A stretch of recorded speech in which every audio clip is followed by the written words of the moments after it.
Hello, everyone. We're going to get started here in a few minutes. Wait for some people to join the room.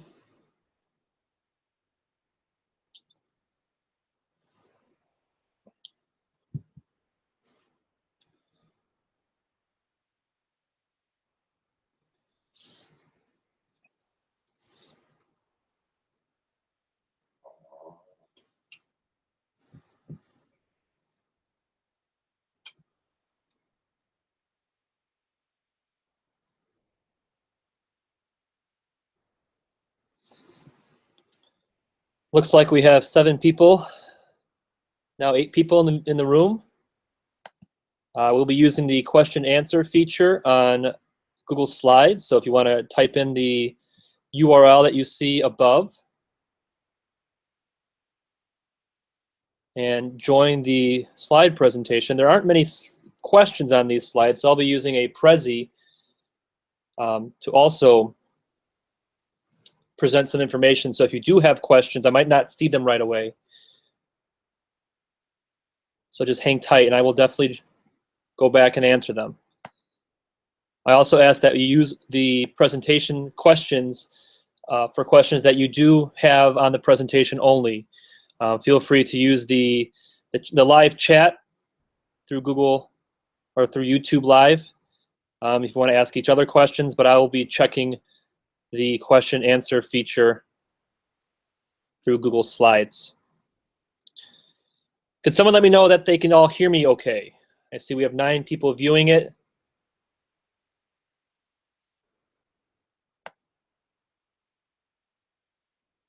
Maybe ask a question on the slides.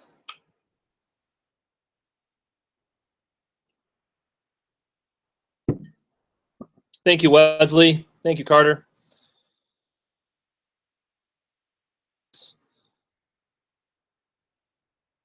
All right, we'll give a few more minutes for people to join in. Tonight, we will be going over the first 2 units for sure, which is Unit 4, which is molecular genetics and Mendelian genetics. So that will involve some Punnett squares, meiosis, a little bit on Mendel. We'll also be going over evolution, talking about natural selection. And if we have time, we will start in the bacteria, viruses, and the immune system.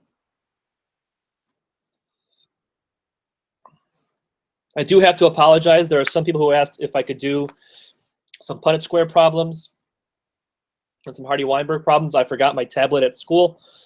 So I will make sure I have that home with me on Monday, and I'll do some problems for you all on Monday if that's something people still want. It's just too hard to show how problems are solved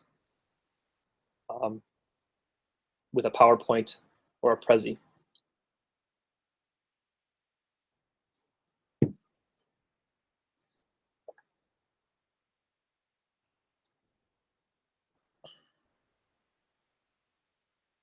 All right, looks like we have 12 viewers now.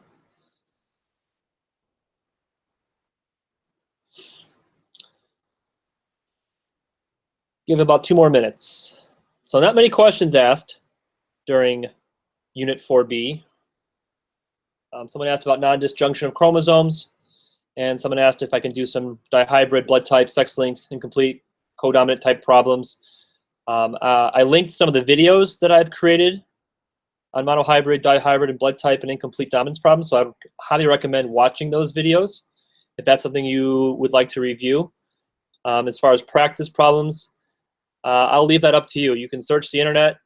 You can look at the worksheets that have been handed out in class. There are tons of different practice problems you can find. Like I said, I will definitely, if that's still something people want tomorrow, I will bring my tablet home and do those problems for you. Not tomorrow, on Monday. So while we're waiting for this last few people to join, if you have any other questions on Unit 4B on meiosis, Mendel, or variations of inheritance, why don't you ask those now in the Google slide before I switch over to the Prezi presentation that I will use.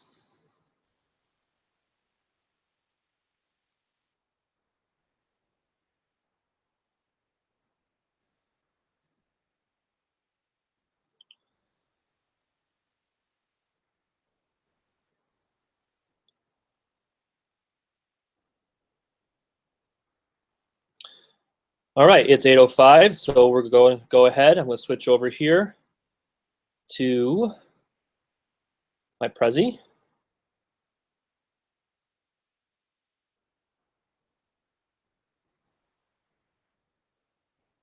And we will get started.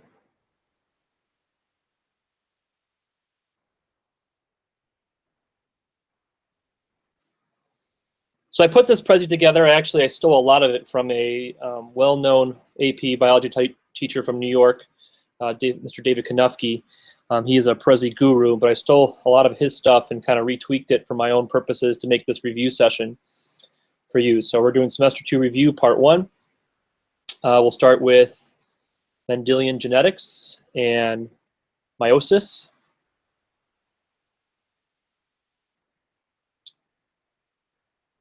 So whoever just asked, can you please explain how diploid and haploid cells are linked to meiosis? We will definitely go over that during this Prezi section. So let's get started here. So starting with Mendelian genetics, we kind of jumped back and forth between Mendel and meiosis when doing in this unit. So a little bit on Mendel. There's not really much to be asked, if anything at all, about Mendel on the final exam.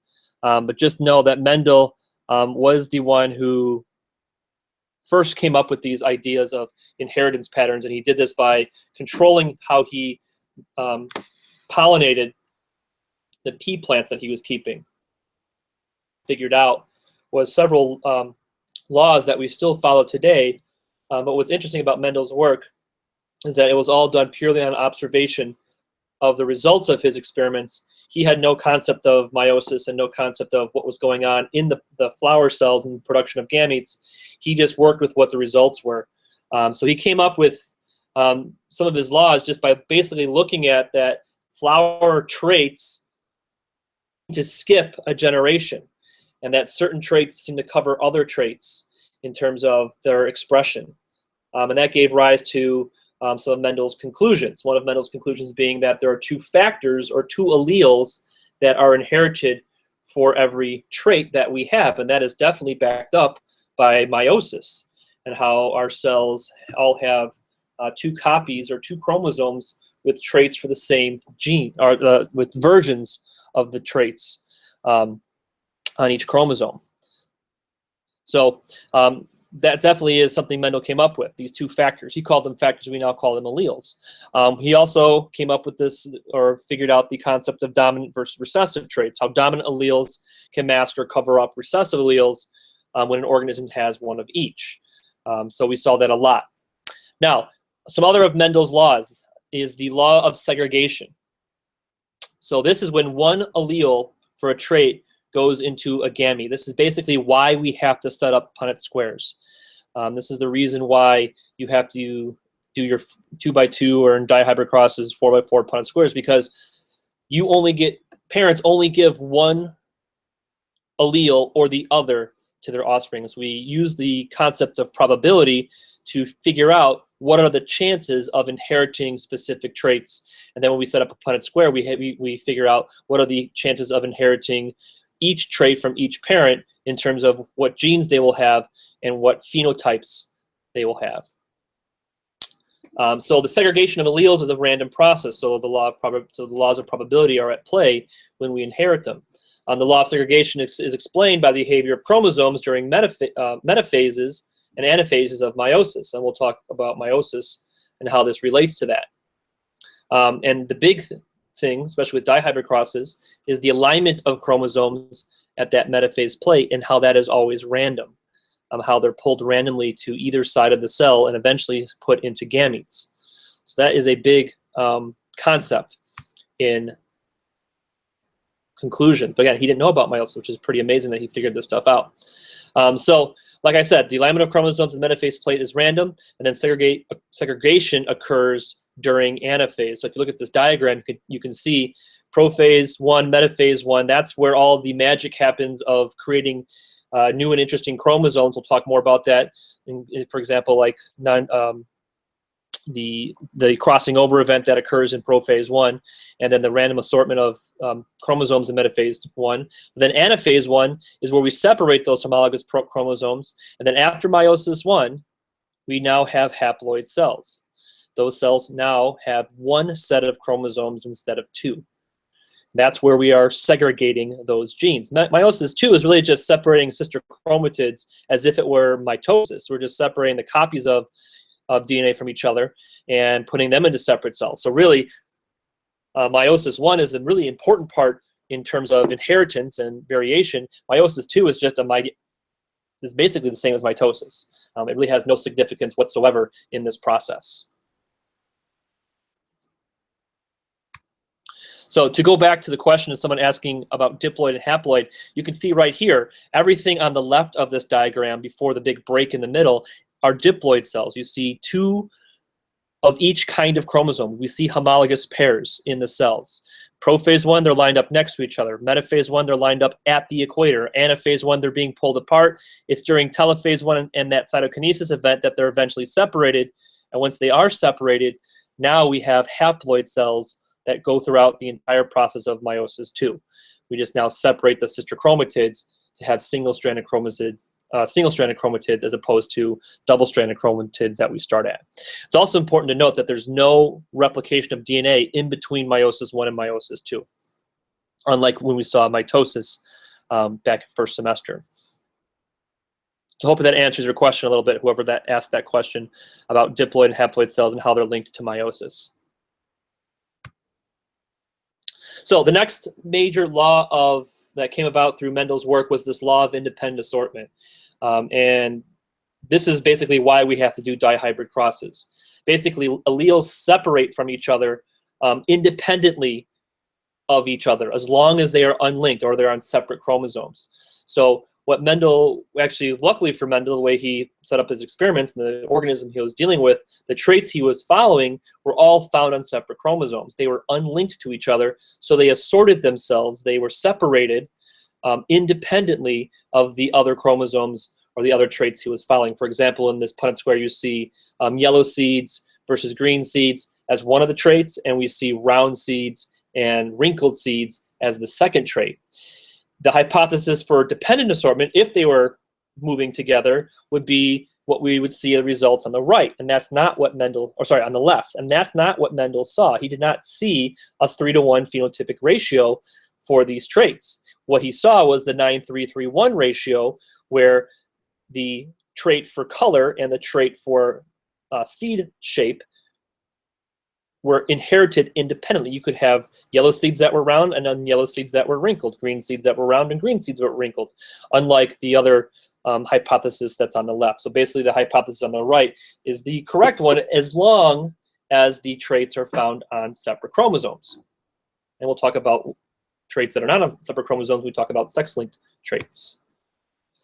So law of independent assortment is also explained by the behavior of chromosomes during metaphase and anaphase of meiosis.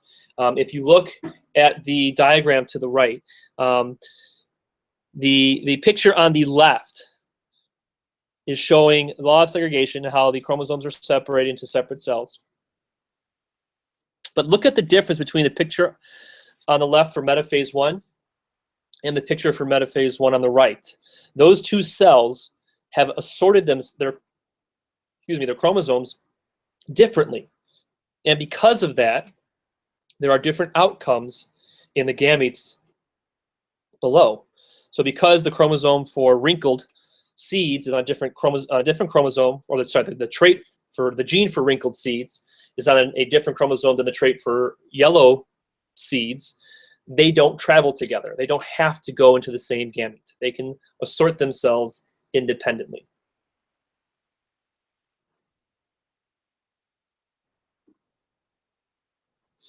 So what does this result in? It results in recombinant offspring.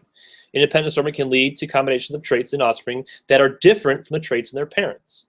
It's a great example of this idea of recombination, where we don't look exactly like our parents because We are, one, a combination of our parents' genes, and the genes assort themselves independently when they are passed on. So you may get some traits from your father and not others, whereas your siblings might get a different trait from your father than you didn't get, because it just so happened that those chromosomes assorted themselves independently from each other.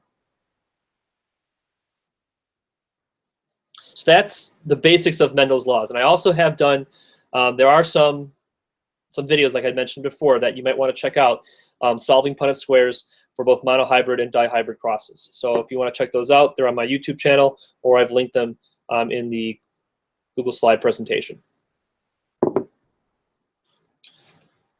All right, now there is definitely some variation in which we inherit traits. Okay, so Mendel was studying pea plants; he wasn't studying humans, and we do see different type of dominance patterns found in other organisms. For example, we have incomplete dominance, where a heterozygous condition expresses a third phenotype, different from the homozygous dominant condition that we're used to seeing. For example, in these snapdragons, you have 2 genes for white flowered petals, you get a white flowered plant. You get 2 genes for red flowered petals, you get a red flowered plant. You get 1 white gene and 1 red gene. You don't get the dominant white or dominant red, because neither one is dominant.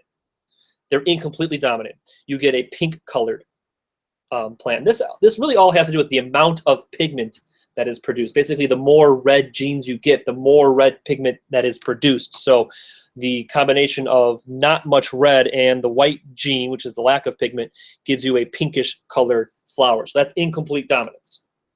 Okay, you see a third different phenotype when you see the heterozygous condition. The heterozygous individuals do not phenotypically look the same as homozygous individuals.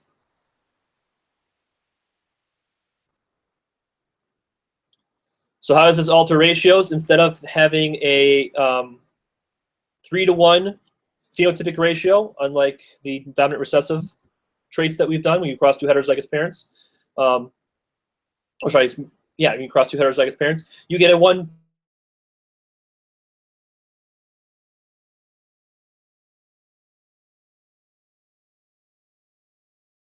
pink to 1 white ratio if you cross 2 heterozygous, in this case, pink flowered plants. And then the other type of inheritance pattern that Mendel was definitely not aware of was this idea of codominance, where neither gene is dominant over the other. They both are expressed.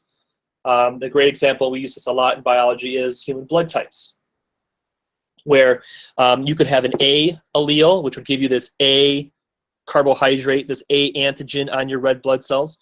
You could have a B allele, which would give you the B carbohydrate or B antigen on your blood cells, or you can get one of each and have AB blood. And this creates all different types of combinations in the offspring. When you have parents who have A blood and B blood, you could have a child with AB blood.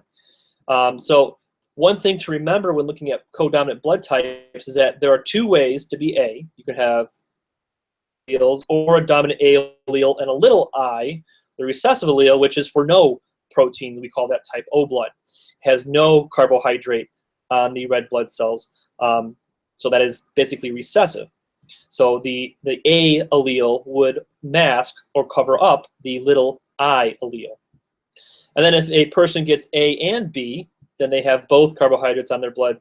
They would be considered having AB blood types.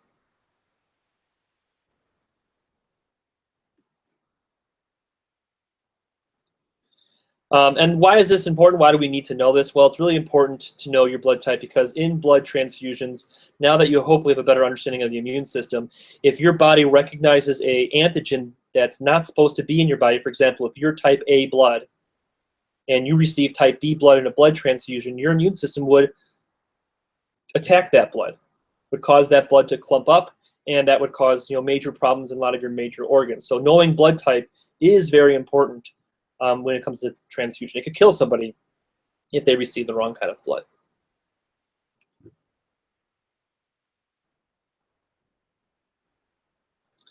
All right, there are 2 more. Actually, we're only going to talk about one of them. We never really got to polygenic inheritance. It's really fascinating, so if you want to look more into it, that'd be awesome, but it's not going to show up in the final. but it's this concept of multiple alleles, and it's going back to our example of blood types, where there's not always one or the other. Oftentimes, excuse me, many traits have more than 2 alleles, and we call these multiple alleles. For example, blood types, you have an A allele, a B allele, and an O allele. Because there are 3 possible alleles and you only get 2 for your genotype, there are 6 possible genotypes, but only 4 possible phenotypes for blood typing. And again, I've made a video, if you would like to watch this video, on incomplete dominance and blood typing. It'll definitely help you out in terms of those Punnett squares. Last thing is linkages, when we see sex-linked traits. And so if genes are found on the sex chromosomes, we have in males, we have an X and a Y, and females, we have 2 X's. Those are inherited differently between the males and females. Males will show sex-linked traits at a higher frequency than females, and you should be able to answer why that is the case. Does anybody want to answer that? Maybe in the question slides?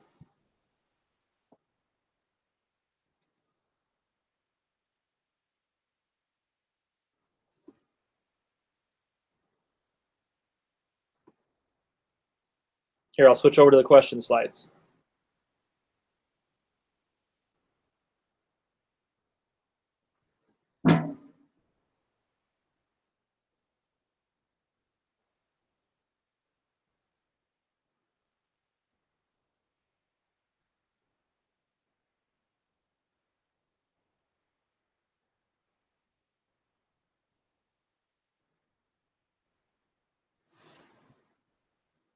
This is on the right track. Men only have 1 X, so it will always show. And you shouldn't put a question mark there. That's exactly right.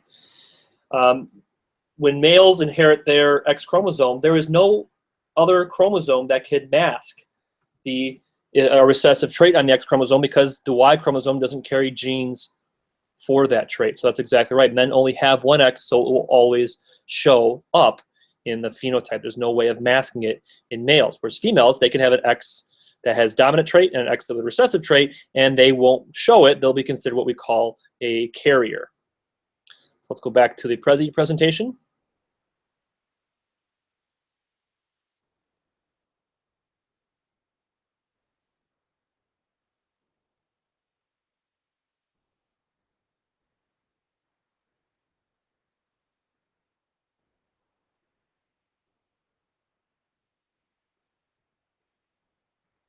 Having some technical difficulties here.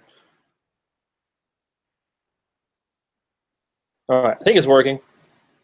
So, sex linkage. So, what I like about this picture is that it shows the difference between the size of the male Y chromosome, bottom right-hand corner, and the female X chromosome in the top, I guess, middle left-ish corner. I'm just making sure you guys can see the slides. Because there are so few genes in the Y chromosome, in fact, most Y chromosome genes are really not essential except for just for males.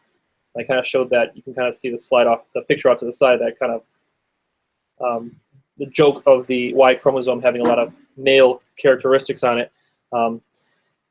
Most sex-linked traits we talk about are X-linked. We use notation where we use an X chromosome with a superscript to show us that this gene is carried on the X chromosome. So basically, this was first discovered in fruit flies. Not that you need to know that for the final, but it was a situation where we found out that fruit flies had certain genes found on the X chromosome for like eye color, where a mutant eye would be white. That was a gene found on the X chromosome, so it was found more frequently in males. So the generation where you have males and females having babies, the white eye genes seem to only show up in the male population and not the female, which got people thinking of, well, maybe there's something to this, something that's causing males to have only this trait.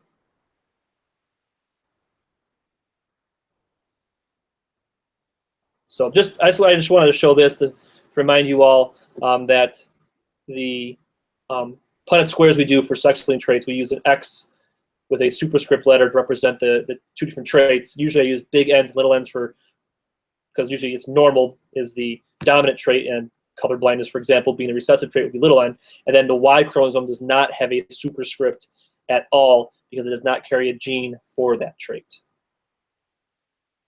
Just checking on, see if anybody has questions.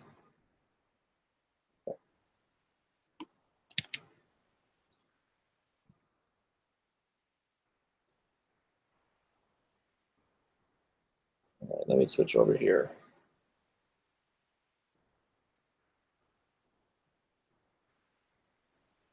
Application window. Here we go. This will work better.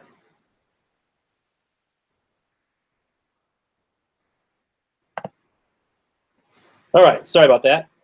All right, moving on to meiosis. So we've kind of already touched on meiosis a little bit in that talk about Mendelian genetics, but let's talk a little bit more about the importance of meiosis. So when you look at meiosis, we kind of talked a little bit about sexual reproduction and how sexual reproduction involves two kind of stages where you have a diploid stage, and in animals, we are only in the diploid stage of organisms. So the bottom picture, all of our body is diploid except for the gametes that we produce, which are haploid. We just finished talking about plants and how plants have a unique situation with sexual reproduction where you have a diploid stage of life and a haploid stage of life, and how that changes as you look at the evolution of plants, how it started off being pretty dominant on the sporophyte, or sorry, the gametophyte stage, which was the haploid stage, and then eventually through evolution, the sporophyte stage became more dominant, which is now the diploid stage. And then don't worry about fungi and protists, we didn't cover those. So diploid and haploid, what you need to know is that a haploid cell plus a haploid cell gives you a diploid cell, and that is the essence of sexual reproduction, where you have two cells that are recombining to form a new organism. So those two cells, those two gamete cells, have to have half the number of chromosomes that the original number was, or else you have a doubling of chromosomes every generation of reproduction. So for example, in humans, our haploid number is 23, our diploid number is 46. Fruit flies, the haploid number is 4, the diploid number is 8. Okay, dogs, the haploid number is 39, diploid number is 78. So basically, this happens in all sexual reproducing organisms in some way, where you have two haploid cells have to combine to create a diploid cell, which will result in the new organism. And there you go.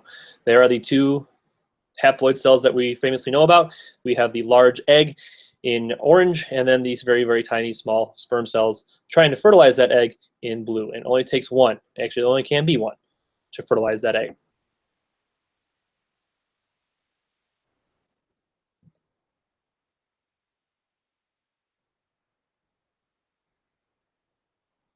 Sorry about not seeing the slides, everyone. All right, on to meiosis. So first, diploid chromosomes. Some things to know about the chromosomes. When they are double-stranded, each half is called a sister chromatid. It's a replicated copy of that particular chromosome. Every chromosome has a homologous partner, so we do have homologous pairs. We have a set of two replicated copies of particular chromosomes. Sometimes we shorten that as homologs, but basically a homologous pair of chromosomes carry genes for the same trait. They don't have to be the same version of the gene, but they carry genes for the same trait. For example, you have two chromosomes that are carrying genes for your eye color. They don't have to be the same two genes, but they're coding for eye color. And where do we get those? We got one of the pair from your mom and one of the pair from your dad. We call those maternal and paternal chromosomes. So on to meiosis. The big thing, remember, is that there is, again, no DNA replication between meiosis 1 and meiosis 2, and all the magic happens in meiosis 1. Meiosis 1 is the reductive division of the process, which is the whole point of this, or one of the major points of this, is to reduce that chromosome number in half. So during metaphase 1, Okay, we're going to focus on that. Well, actually, no, let's first focus on prophase 1. Sorry about that. Let's focus on what happens before metaphase, where you have the sister chromatids. They are matched up in their homologous pairs. So you can see in the picture that the homologs are next to each other, and this allows them to cross over. The crossing over event actually exchanges DNA with those homologous pairs. Certain sections break off and switch spots. So the sister chromatids are no longer identical to each other anymore. This process does not happen in mitosis because the homologous pairs never line up next to each other. In meiosis, they do, and allows for the exchange of genetic material. This creates new combinations. We create recombinant chromosomes. Notice the 4 daughter cells none of them are the same anymore. None of them are the same. Mitosis, again, I'm sorry, if not mitosis, if it wasn't for this crossing over, the 2 chromosomes, the 2 cells on the left would be these blue chromosomes that would be identical, and 2 on the right would be both red, but because crossing over occurred, we now have 4 different gametes produced. Whoever just asked, will the present be posted after this session? Yes, it definitely will. I'll post it on my website or on Google Classroom for you all to look at. Okay, so a couple other questions. Do we have to know the phases of meiosis, interphase, prophase? No. What I would like you to be able to do is know the importance of what I'm talking about right now, like crossing over and independent assortment and how it applies to meiosis, but I'm not going to ask you to look at a cell and identify the stage.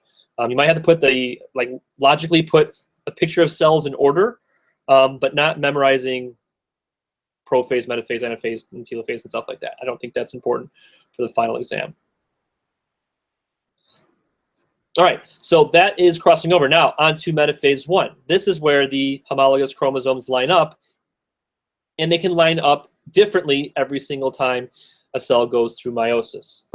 So during meiosis 1, homologous pairs of chromosomes line up in the metaphase plate, still attached to each other. When they separate during anaphase 1, the homologous pairs will separate. Sister chromatids will remain attached. So we're pulling apart the pairs. We're not pulling apart the chromatids yet. This is a huge difference from mitosis, where chromosomes line up single file.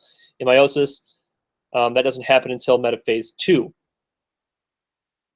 So again, the importance of this is that prophase 1 and metaphase 1 and anaphase 1 are all the important events that lead up to recombination of genes in the gametes, where you could have different combinations of chromosomes every time one of the reproductive cells goes through meiosis. And this is, again, nothing really special happens during meiosis 2. So you're not even going to talk about it. Okay, so someone just asked, I still don't understand the difference between crossing over and independent assortment. Let me see if I can go find a picture of independent assortment again for you. Don't get dizzy with me doing this.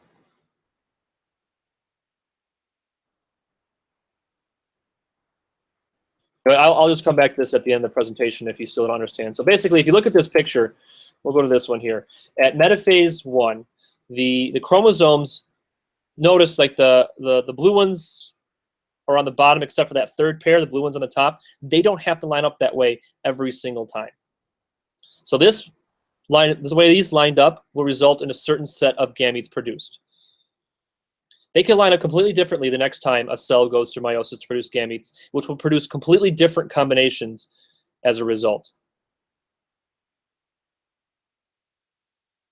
Whereas crossing over is simply exchanging genetic information with the homologous pair. So the chromatids are no longer identical. Daughter cells, the cell on the left and the cell right next to it, aren't identical. If crossing over hadn't happened, they would be identical. You basically have 2 different results of this separation instead of 4. So it just ups the amount of differences that can result.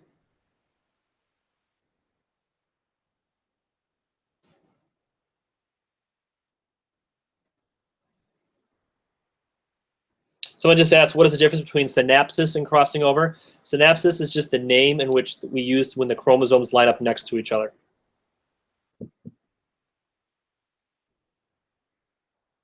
So synapsis is just a vocabulary term that allows crossing over to happen. It's when the chromosomes line up next to each other. So we say they synapse. So let me go ahead and stop sharing my screen for a second.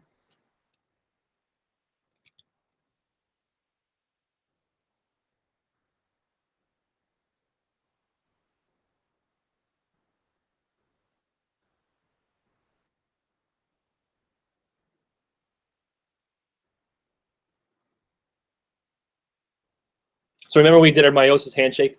Okay, this is synapsis. The homologous chromosomes line up next to each other. It's when they exchange genetic information that's crossing over. If synapsis didn't happen, genetic information. I hope that kind of makes sense. Just all think back to the meiosis handshake.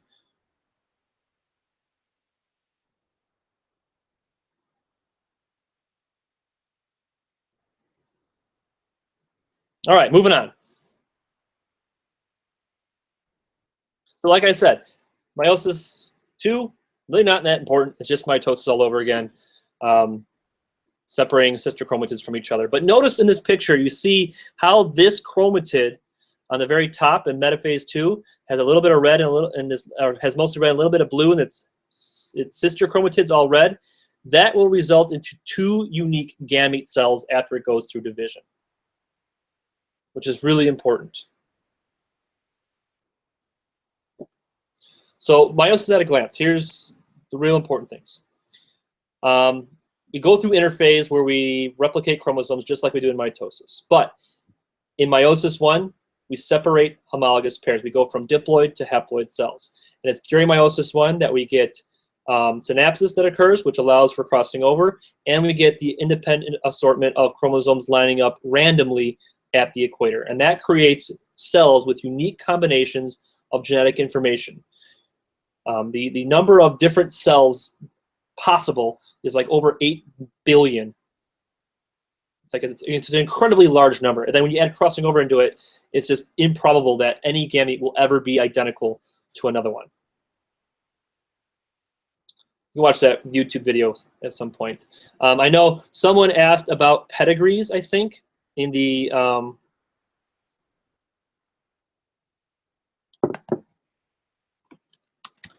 in the chat here. All I would say about pedigrees is just be able to read them and understand them. Like know that a circle is a female, a square is a male, that the kids are listed in age order. A filled-in shape represents that it has the trait that you are following. It doesn't mean it's dominant or recessive. It just means in this case, we're following hemophilia. The shaded in shapes are people who had hemophilia. This happens to be the hemophilia that went through the royal family, and we can see that it is a sex-linked trait. Anybody want to share in the questions how do we know this is a sex-linked trait in this pedigree?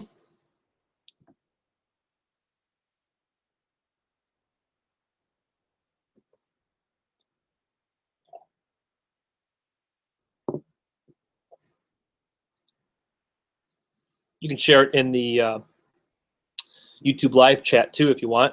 I just shared the link for asking questions during the presentation.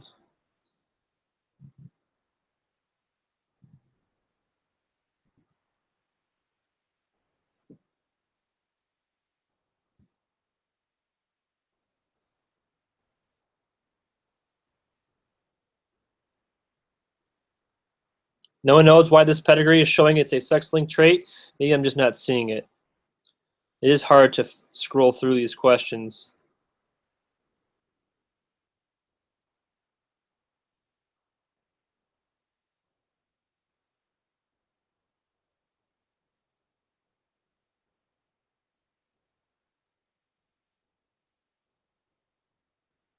There we go. Someone answered it. Only the male have it. And that's a key indication when you look at a pedigree that it is a sex-linked trait if only male are the ones that have the trait. Very good. All right. Moving on to evolution. So let me take a look here. I'm going to go switch back to the the Google Slides and answer any more questions that people have.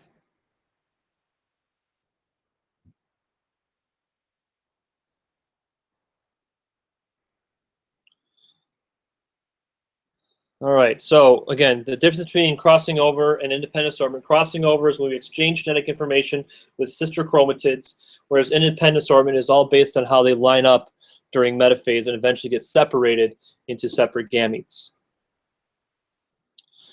So with meiosis, 2 females have 1 egg cell and males have 4 sperm cells. That is correct. I'm not sure why you said 2 females. Females produce typically 1 egg cell. I shouldn't even say typically. They produce 1 egg cell, and males will produce 4 functional sperm cells for every germ cell that undergoes meiosis. That is not that important of a thing to memorize, though, because that's just a minor detail. But I'm glad whoever asked that knows that, because that is something we did talk about. So I did talk about diploid and haploid cells. Diploid have 2 sets of chromosomes. Haploid cells only have 1. The whole purpose of meiosis is to create haploid cells.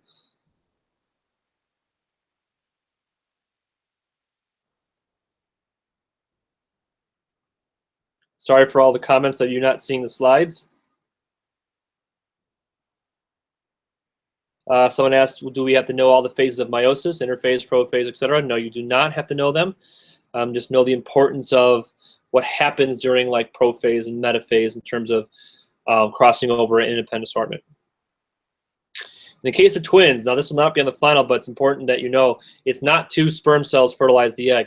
Twins, depends on what kind of twins. If it's identical twins, it's 1 egg, 1 sperm, fertilization occurs. The zygote starts going through mitosis, but at some point the mass of cells splits into 2 cells at a certain stage, which allows those 2 different masses of cells to then continue to develop as 2 separate organisms with identical genetic information. That's why we call them identical.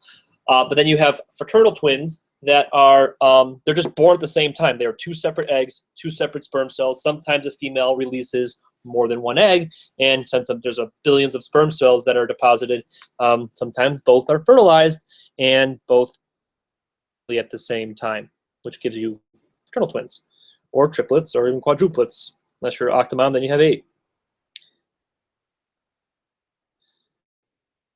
So after the session, I already answered the question about the difference between synapsis and crossing over. Synapsis is just the pairing of chromosomes. Crossing over is the exchange of genetic information.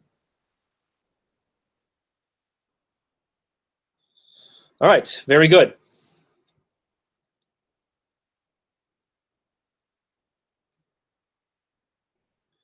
Let's switch back to the Prezi.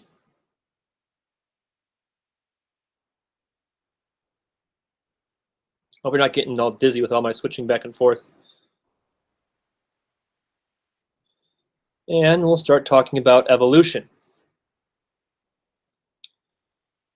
We could probably spend hours talking about evolution, but I'm going to try to simplify it, let you know what you really need to understand in terms of the final exam. So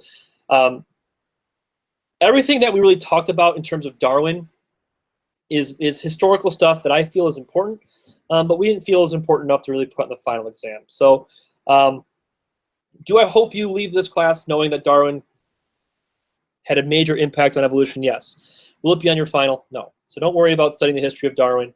Don't worry about studying the scientists that we did those Facebook projects on, because they're not going to show up on the final exam, even though I do think they are important. So stuff you studied, how he published, and so forth, again, all important. But here is the real important part that will be on the final exam: your understanding of the process of natural selection. So if there's one thing that you study for evolution, is this the theory of evolution by natural selection. Okay, and this is what Darwin really added to the idea of evolution. People thought about evolution and knew evolution was happening well before Darwin's time.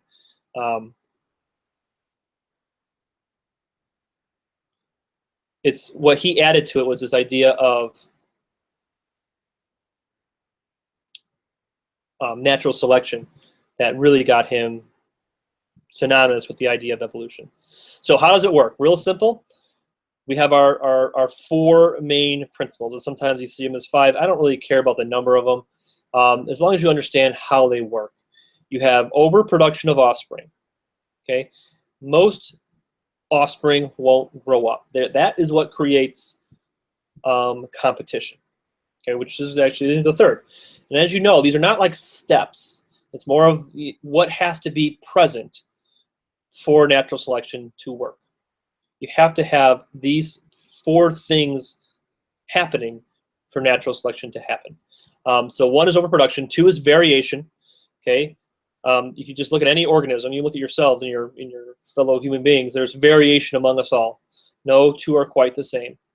And then you have competition for those limited resources. There's a struggle for existence. And through that struggle, the more successful variations, the more successful competitors will survive long enough and reproduce and pass on their traits. And that's another important thing about natural selection, is that these traits have to be inheritable.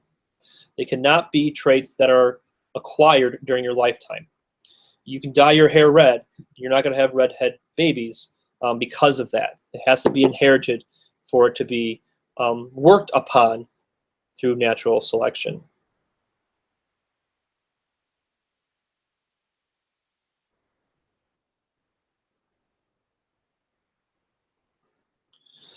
So basically, those four things happen, and for this to have an impact on the evolution or the change in a population of organisms over time, you have to keep doing this over long periods of time.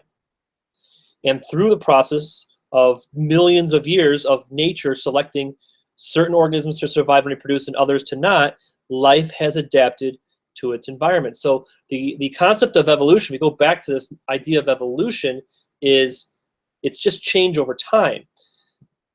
The evolution that leads to adaptation is through natural selection. All right, so we just talked about all those, so let's kind of skip through them. So some examples, you look at artificial selection, where Darwin actually kind of based his theory off of what humans had been doing for hundreds of years. You look at the different dog breeds that we have. We chose certain traits in dogs to be desirable, and we let those dogs reproduce. It's even how dogs became domesticated in the first place. Humans, chose the dogs that were the friendliest and the most helpful, and they bred those dogs, and over time they became domesticated from gray wolves. We've done the same thing with plants. Broccoli, cabbage, Brussels sprouts are all derived from the same ancestral species of wild mustard. We've just selected them, selectively bred them for desirable traits like big green leafy leaves and so forth. And then the finches that Darwin observed, he noticed it in their beak depth, that the beak depth happened to be well adapted to the environment in which they lived. They happened to have the perfect kinds of beaks for the food found on the islands in which they lived. So birds that had those well-adapted beaks would be the ones that would survive. They'd be the ones that would reproduce and pass on those traits to their offspring. You repeat that for millions of years, you get finches on different islands with different shaped beaks. It's a very slow process. Pesticide resistance. The fact that we use pesticides on many of our crops have led to certain pests becoming resistant. We saw this in the antibiotic resistance lab that we did. That as that resistance increases, it leads to more spraying, and then that leads to more resistance. So we see this in bacteria, we see this in antiviral resistance in viruses. A lot of the pests that plague us, the sheer fact that we used chemicals to try to kill them has led to their evolution and their resistance to those chemicals. And then the grand theory of his idea of natural selection, if you think about this, that life evolves, it makes logic sense that life should share a common ancestor. That this is supported by a lot of evidence. This is the most amazing thing ever determined about life on Earth, that we share a common ancestor. We have that whole tree of life pattern of evolution that you may have heard about. And we see this in similarities of the 5 great ape species. We see this between fossils and modern organisms, that this idea of common ancestry is apparent. And the grand theory of things is that we all evolved from a common ancestor. All life on this planet has evolved from a common ancestor.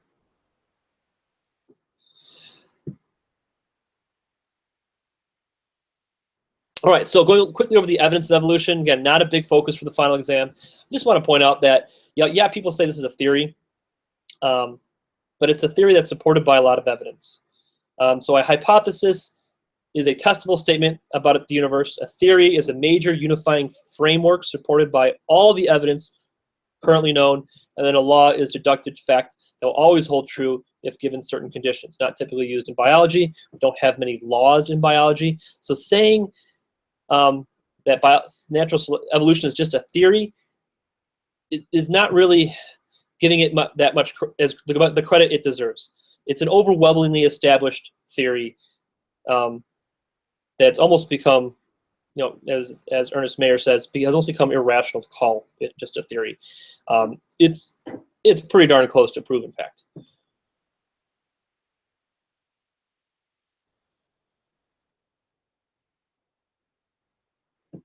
So, at this revolution, we have the fossil record. This is actually our glimpse at organisms from a long time ago.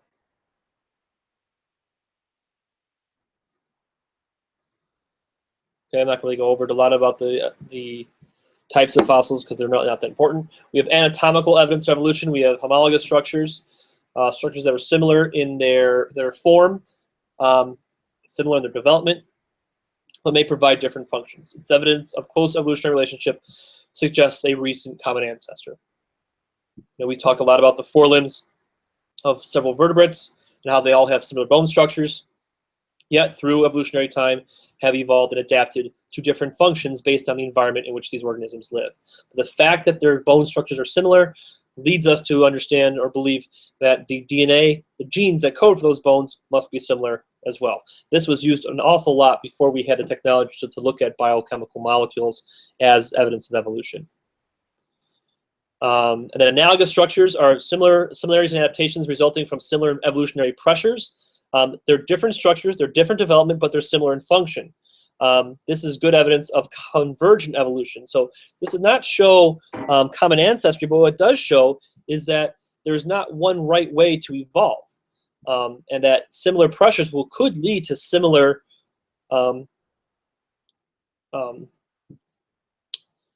structures, for lack of a better word. So like the flippers of a dolphin do the same thing as the flippers of a fish, but they are very far away on the evolutionary tree in terms of common ancestors. Have vestigial organs. These are structures that serve little or no function. They're a remnant of structures that were functional in ancestral species. Basically, deleterious mutations or deleterious mutations accumulate in genes for non-critical structures without reducing the fitness. So basically, the fact that your appendix has grown smaller hasn't reduced your fitness at all. And then the fact that your goosebumps are pretty much useless hasn't reduced your ability to survive and reproduce, so they become vestigial. The big thing to remember about vestigial structures is that it's not that we don't use them anymore, that we lost the function. It's just that it didn't hurt us when we did lose the function.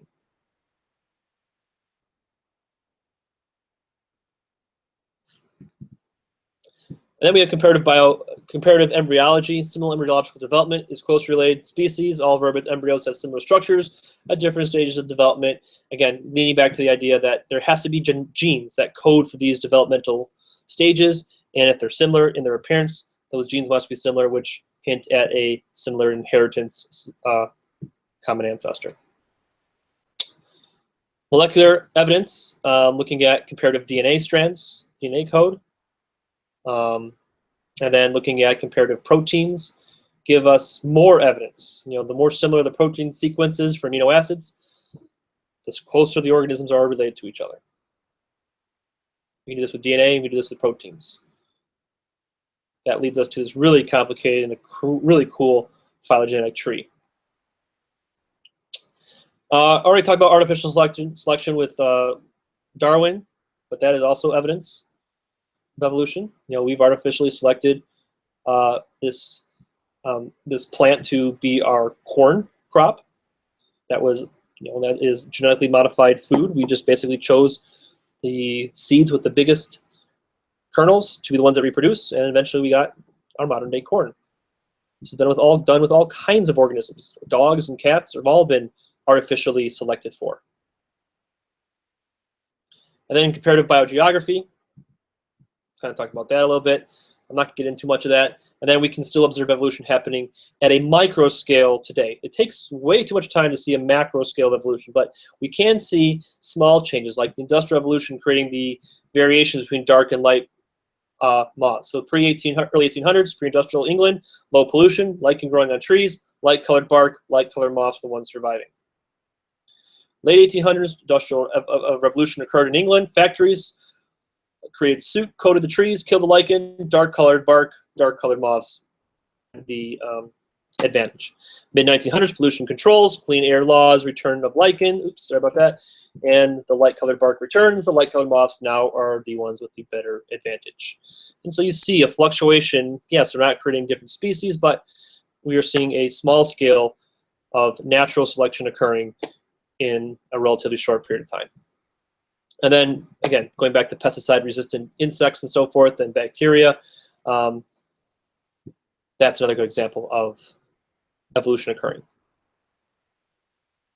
All right, so that's evidence. Now, I think someone asked, do we have to know about founder effect, bottleneck, and so forth? Is that important? I would not focus too much of your studying efforts on that. Again, most of it's going to be natural selection, but you should know that natural selection is just one of the 5 things that can cause evolution. It is the only one that leads to adaptation, where we get a selective adaptive advantage through natural selection. Okay? Nature selects a certain organism, a certain variant to survive, and the final population resembles that adaptation. The weak are weeded out. Let's get through all these. But you do have genetic drift, which is more random. This is where we have a small population size. You have a founder's effect or the bottleneck effect, where you reduce the size of a population, and then that doesn't represent the original gene pool. And so that does cause change. That does cause evolution. However, it does not cause selective advantage. It's just random. It's random events. So this is not natural selection, but this is and can cause evolution to occur. Okay, so it's a change in frequency of traits in a population due to chance events, not nature choosing one or the other to be better suited. You see founder's effect, where a certain group immigrates or emigrates, I should say, to a new area, founds a new population. Their genetic makeup does not resemble the original makeup, and that changes the population over time. And you have the bottleneck effect, where you basically take a large population and you drastically decrease its numbers.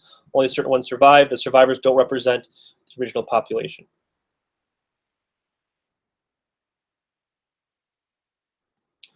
Then you have gene flow. That's just the movement of genes into different habitats. That can create change. And you have sexual selection, which is change in frequency of traits due to gender preferences. Creates selective change. May seem maladaptive, like the peacock. Like, why would this peacock have these great big feathers? It doesn't help it survive, but it does help it reproduce.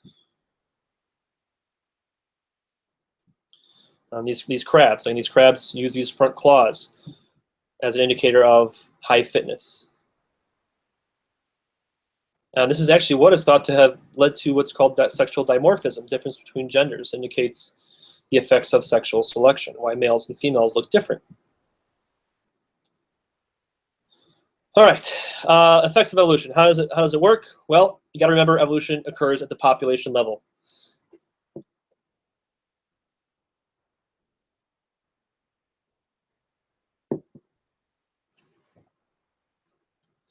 You should also know that the traits must be inherited.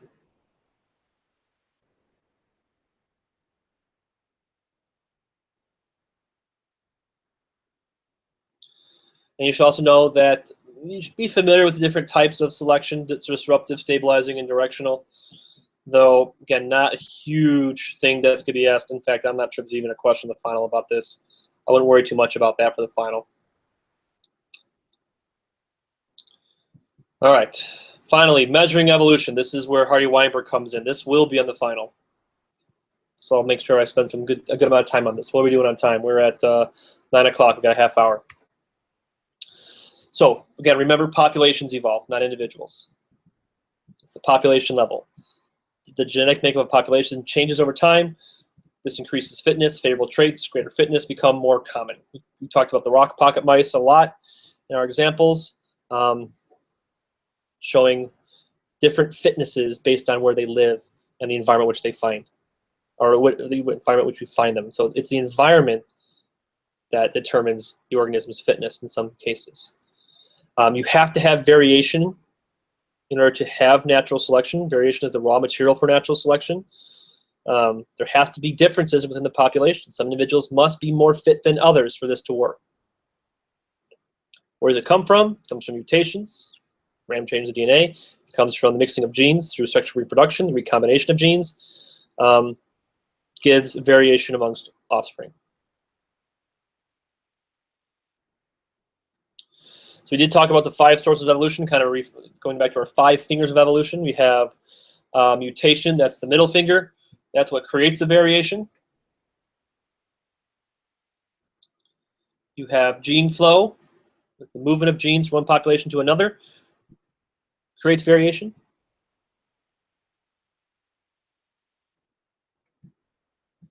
You have non-random mating.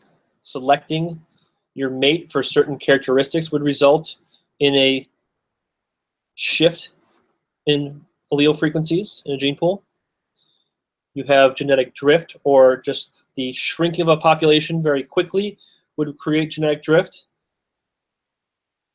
The new population is not a good representation of the original population, so that would cause evolution. And finally, you have natural selection, which is what creates adaptive evolutionary change.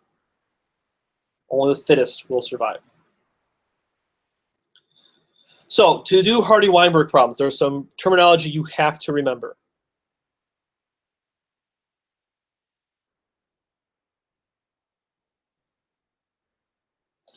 So you got to know what the word gene means and know what the word allele means.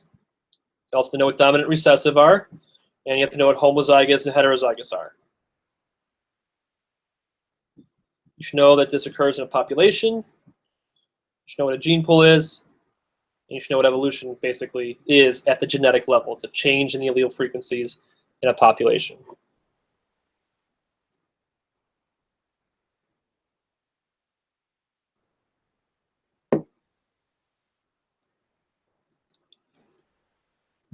So the Hardy-Weinberg equation. The equations will be given to you.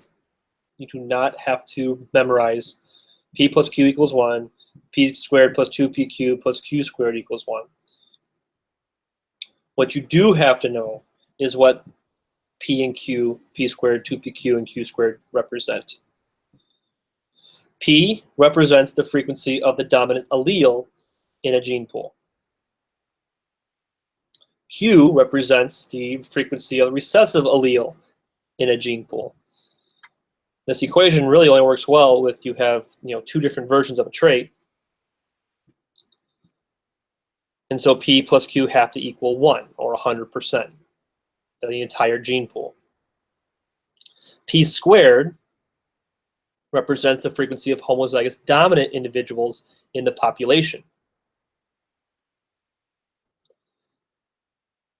2pq, or so let's move on to q squared. Q squared is the frequency of homozygous recessive individuals in the population. And then 2pq is the frequency of heterozygote individuals in the population. And since those are your 3 options, you could either be homozygous dominant, homozygous recessive, or heterozygous. Those 3 frequencies have to add up to 1, or 100%. And that's where most people make their mistake. They forget what P is and Q is and what P squared and Q squared are. So if I give you a problem that tells you an allele frequency, I'm giving you P or Q. if I give you a problem that has an individual, like I say, out of 100 individuals, 50 of them are homozygous recessive, then I'm giving you Q squared. So you have to be able to pick up on that first. That's the first important thing to pick up on when doing Hardy-Weinberg problems, is what information is being given to you. Are you given an allele frequency, or are you given a genotype frequency? Now, oftentimes in populations, especially with dominant recessive traits, you can't tell the difference between a homozygous dominant individual and a heterozygous individual. However, you can tell what the homozygous recessive individuals look like. So I either give you the homozygous recessive individual frequency in the problem, or you have to figure it out by knowing what the dominant individuals are. So here's what I recommend you do. Well, you don't have to write both equations because you don't have to memorize them. The first thing you should do is identify the given information. So look at the problem, look at the numbers, and try to figure out, is it P, is it Q, is it P squared, 2PQ, or Q squared, or just something you're going to have to use to find one of those. Another thing, don't screw up squaring frequencies. Remember that the square root of a decimal is larger than that decimal.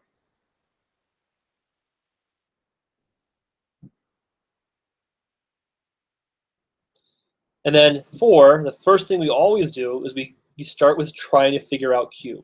Q is the magic key that lets you unlock all of the other variables in the equation. Once you know Q, you can find everything else.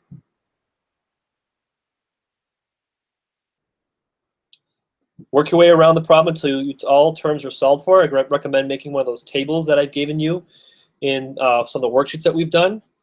You know, that PQ, 2PQ, or P squared, 2PQ, Q squared table.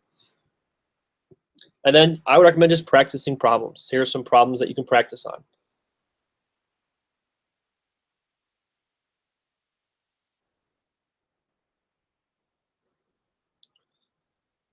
So that's all those steps I just talked about. Here are some 3 practice problems. I will share this. Let's look at this fruit fly example. So here's the problem solved for you. In fruit flies, the allele for normal size wings is dominant to the allele for vestigial wings. In a population of 1,000 individuals. There's the key right there. I'm talking about a population of individuals. I'm talking about a gene pool. I'm talking about a population. Therefore, bells should be going off in my head that I'm looking at the 2P or the Q squared 2PQ Q squared equation. 360 individuals show the recessive phenotype. Calculate the number of individuals you would expect to be homozygous dominant and the number of individuals you would expect to be heterozygous for this trait. So if I have 360 individuals are recessive, that means 0.36 is my frequency. That is Q squared.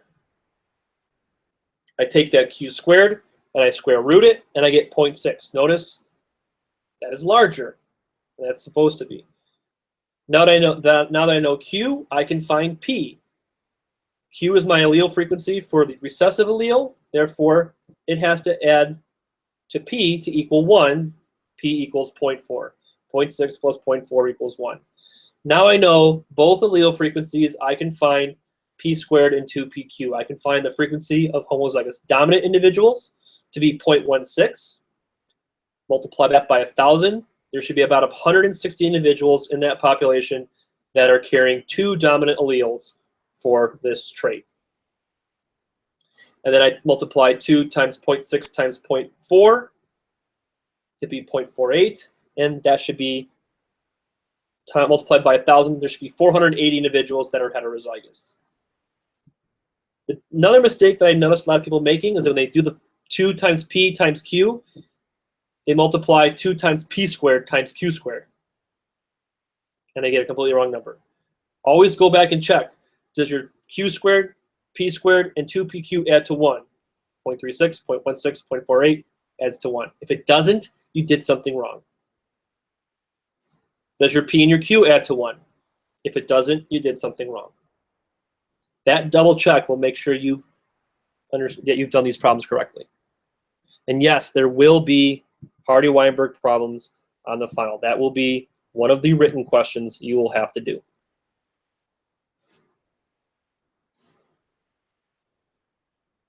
All right, that's evolution.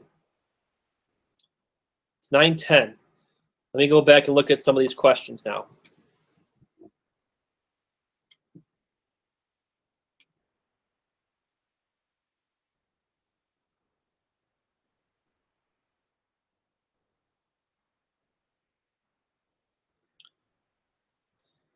All right, let's see where the evolution questions are.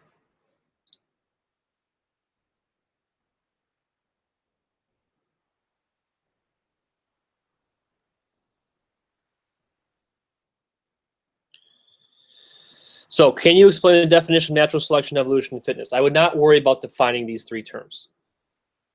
Fitness, maybe. I guess you can memorize a definition for that. But I would recommend you understand the concept of them and know how they work, rather than just memorizing definitions. The final exam is not going to have many questions at all that are simple definition questions. There will be more application questions. So can you look at a scenario and understand how it fits the principles of natural selection? That's what I would focus on. Will we have to know about examples of evolution? No. I'm not going to make you memorize any examples of evolution, but you will have to be able to apply what you know about evolution to certain scenarios. We have to know the example of finches for the final. No.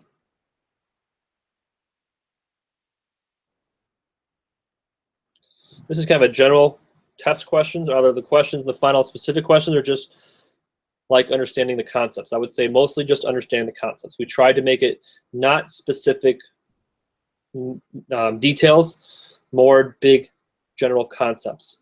And the short answer, well, I'm not really going to give that away. There's going to be a short answer. I've already gave one question away. There's going to be Hardy-Weinberg questions on the short answer. I will tell you that right now.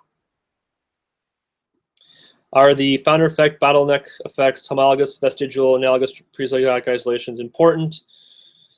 I'm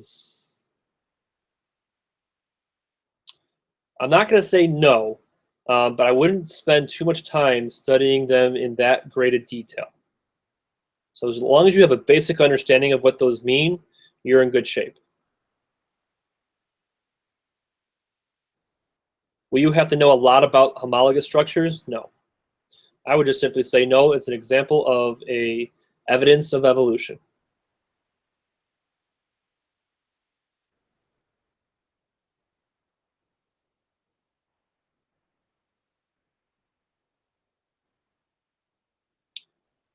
Let's see what else.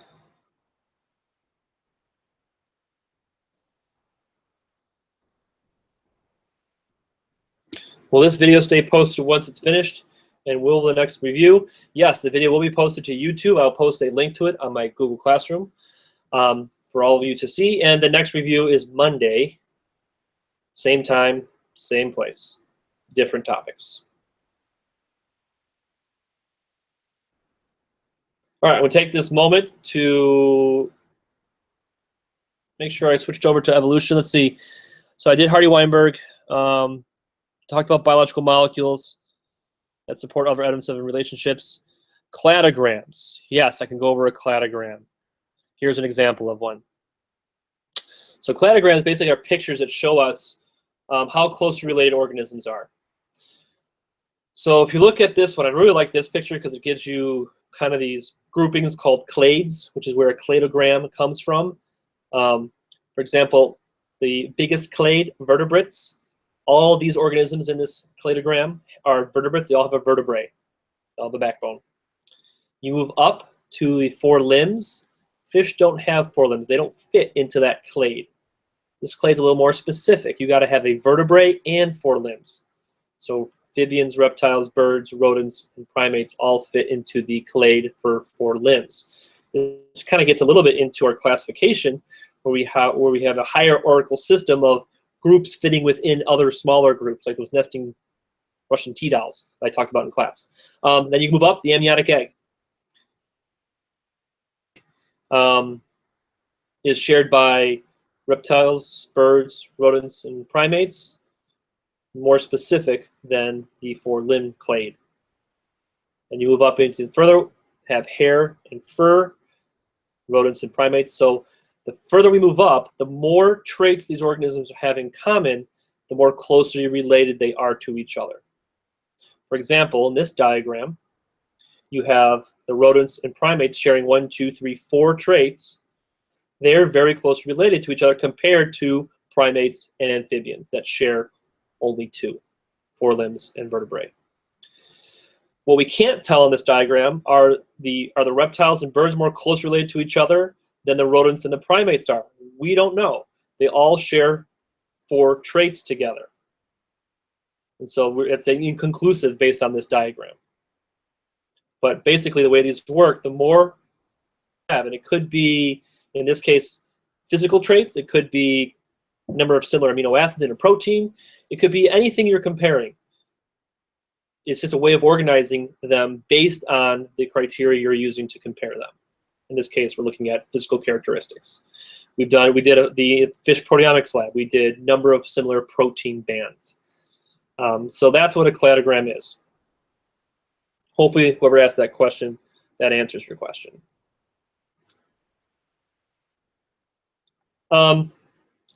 Last bullet point was the difference between Lamarck's and Darwin's theory of evolution. I wouldn't worry too much about that for the final exam. I mean, I would not study those scientists, not necessarily for the final. To answer the question, Lamarck's theory was organisms evolved because of acquired characteristics during their lifetime, and he had this idea of use and disuse. You used a structure, it became more useful and became stronger and better adapted, whereas Darwin's theory was all based on nature selecting the adaptation to be most suited for the environment, where the weaker ones would die out. Lamarck's theory is not supported by our understanding of genetics and inheritance. You can work out all you want and be really healthy. It doesn't mean your kids are going to be. And so that doesn't really have an impact on evolution.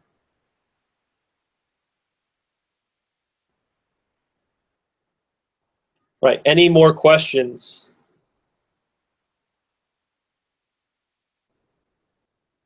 About evolution before I move on to the last 15 minutes of the review session to bacteria?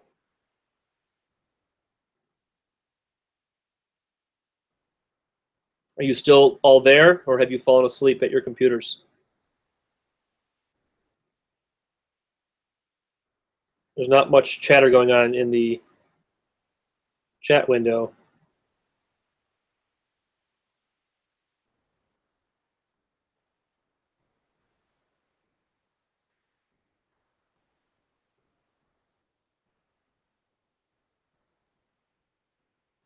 Thanks, Jim. Glad you're all still listening. So let's switch back over.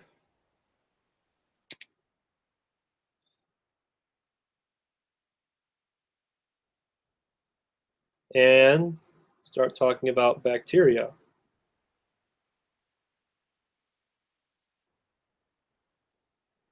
Now you can all breathe a sigh of relief, maybe.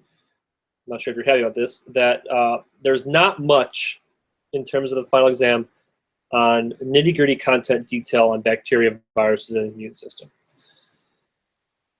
That's one of those units that don't really fit into the national standards that we teach. It's just something that we elaborate a little more on in honors biology, and so not much of it will be found on the final.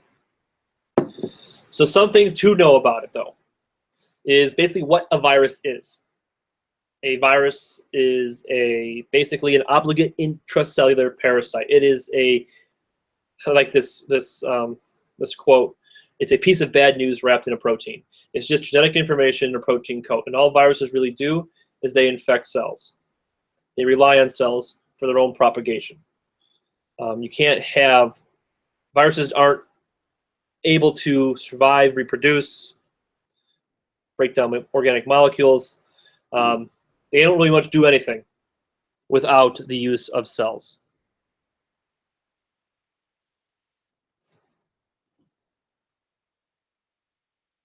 So when we look at viruses, all we're looking at is protein surrounding by a kind of genetic material. And that's really all we have to use in terms of structural things to classify them. We can say they're an RNA virus or they're a DNA virus. We can talk about the capsid shape based on the scanner electron microscope we have available to us. So there's really not much to classify them in terms of what they look like.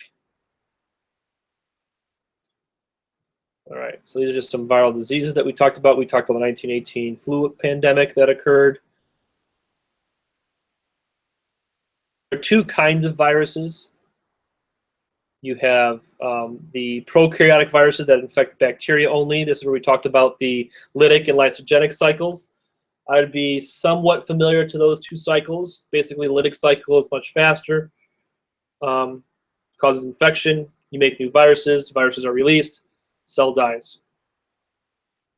Then you have the temperate phages, the lysogenic cycle, where the DNA is spliced into the host cell DNA. Doesn't kill the cell right away unless it does go lytic, and then starts making more viruses and eventually kills the cell.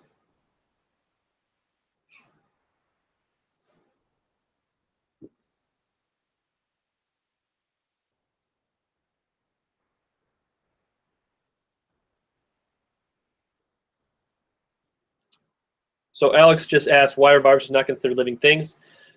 Main reason, they don't reproduce on their own. They don't break down materials. They don't have metabolism where they use energy. So they rely on other organisms too much to be considered living thing. Now, there are some scientists that do say they are living things. Our definition of living things is something we've created as human beings. Sometimes characteristics of viruses don't fall within our definitions very well. But most scientists say, and for our purposes, will say viruses are not living things.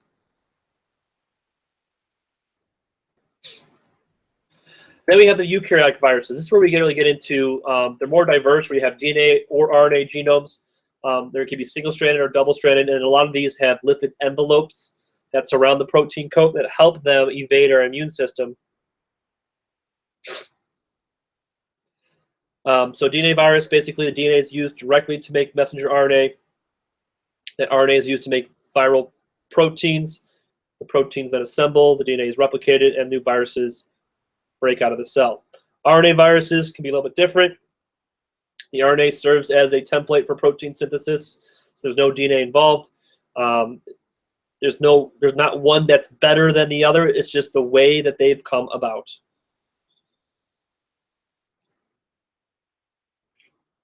Right, that's all I'm going to talk about viruses. Again, like I said in the final, there is really not much you really need to know about viruses.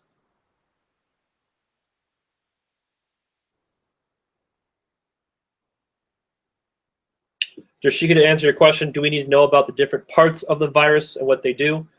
No, we'll not worry about them. So the virus questions will not be very detailed. It's going to be more linked to the immune system. So we'll talk more about the immune system. Same with bacteria. Bacteria, we talked a lot about the different shapes of bacteria. What I would suggest you know is how we classify them. Cell wall, basically. Don't worry about the peptidoglycan chemical. There are two major types of cell walls. And the importance of that is that you have gram-positive and gram-negative. One is harder to kill than the other with antibiotics, and that's the gram-negative. They're harder to treat because they have a different cell wall. Then you have different shapes: spirili, bacilli, cocci. Well, this got mislabeled. This should say cocci, round-shaped. Oops.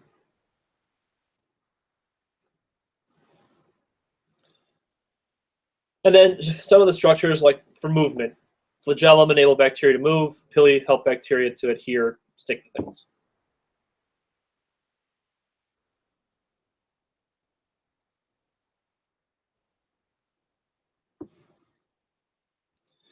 Going to completely skip over reproduction.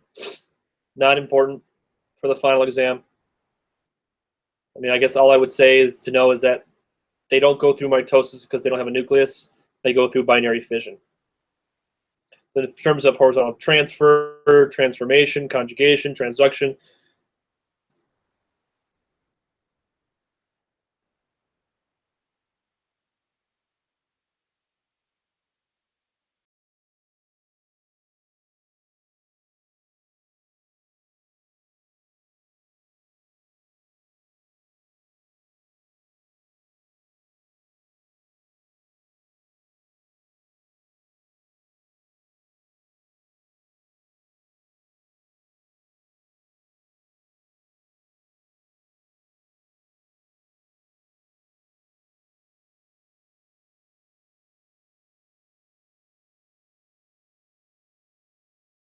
Bigger the zone, the more effective the antibiotic was.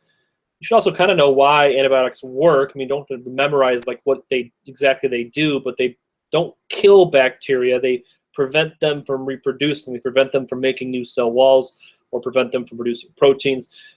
They just prevent them from reproducing. Your immune system is what kills them.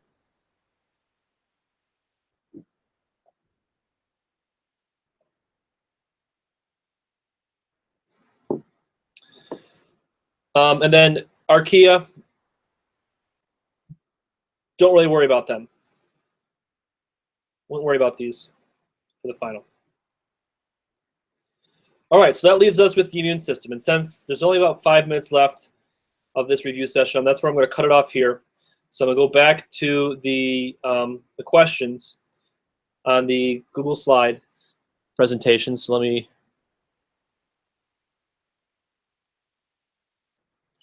go back to that.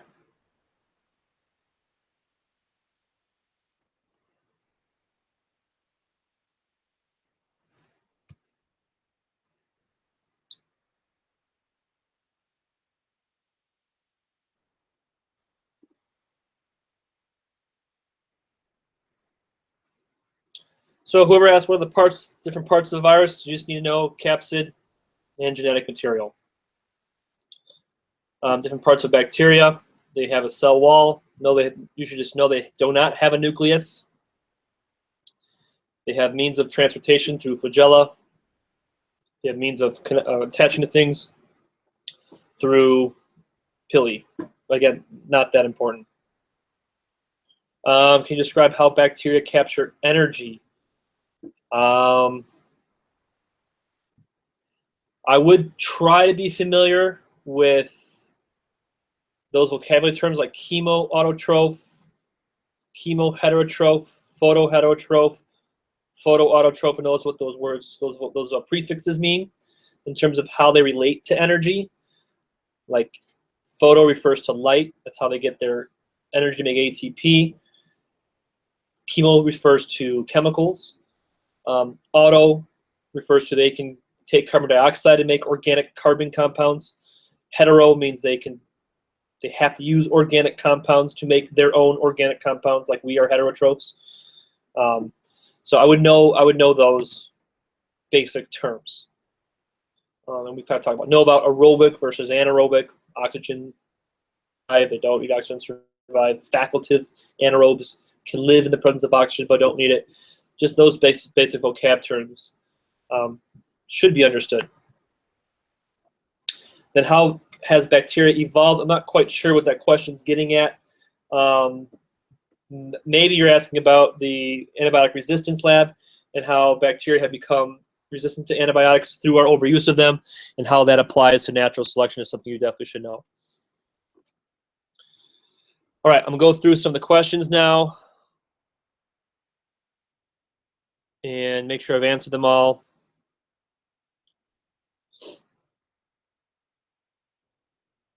So Drashika, I already asked. I think I answered this for you. I would not worry too much about the different parts of the virus in great detail. Just know that it has genetic material and it's in a protein. As far as gram-negative, gram-positive, don't really stress too much about that stuff. I would not study that stuff at all. That's not a big concept that we covered.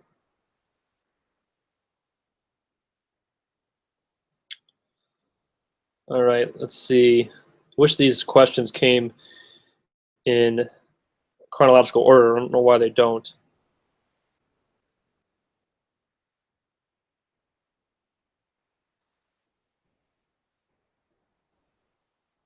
Oh, this was an evolution question.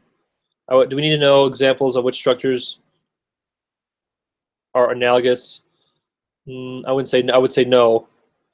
You should know what analogous structures are, but not really provide specific examples. Maybe apply it to an example would be good. Will we be able to view the Prezi? Yes, I will share this Google Classroom. And for those of you who are not in my honors class, I will post a link to this under the YouTube live video that will be posted shortly. And this YouTube live video will be posted on my website, posted on Google Classroom for my students, and I will tweet out a link as well. That should answer all the questions about the Prezi. I've also linked on the review stuff on my Google Classroom site for all of you, Mr. Konofsky's Prezis, which are really awesome. I have toned mine down for you. His are AP level, but they are organized in a lot of different in the units that we covered, not like this review session. So you'll see some of the same stuff in his, but his has a lot more details than you need to know. What will be on the final the most? Nothing. Everything's going to be relatively equal. We're going to have about 44, 45 questions over all the units. Each unit will range from 7 to 10 questions on the multiple choice, and there'll be 2 written passages like there were first semester. So yes, you will be able to view the Prezi. Already answered your question, I believe, Alex, about why viruses are not considered living things.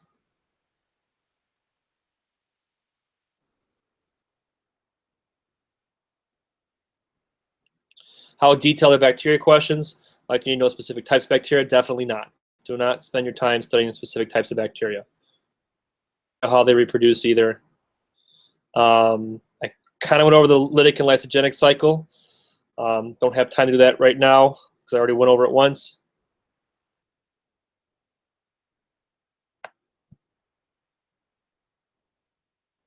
And then I think you are right. They are in order based on the votes, on the upvotes. So you clicking the thumbs up pushes those questions to the top, I guess, and puts them out of order, which I don't really like. I wish I could turn that off. All right, any last questions before we wrap it up? It is 9:31, so I'm already 1 minute over. All right, I thank you all for participating tonight. Thank you for the good questions. We will continue this review session on Monday at 8 o'clock. We'll go till 9:30 or however long we need to. So see you all in class on Monday. Have a good rest of your weekend.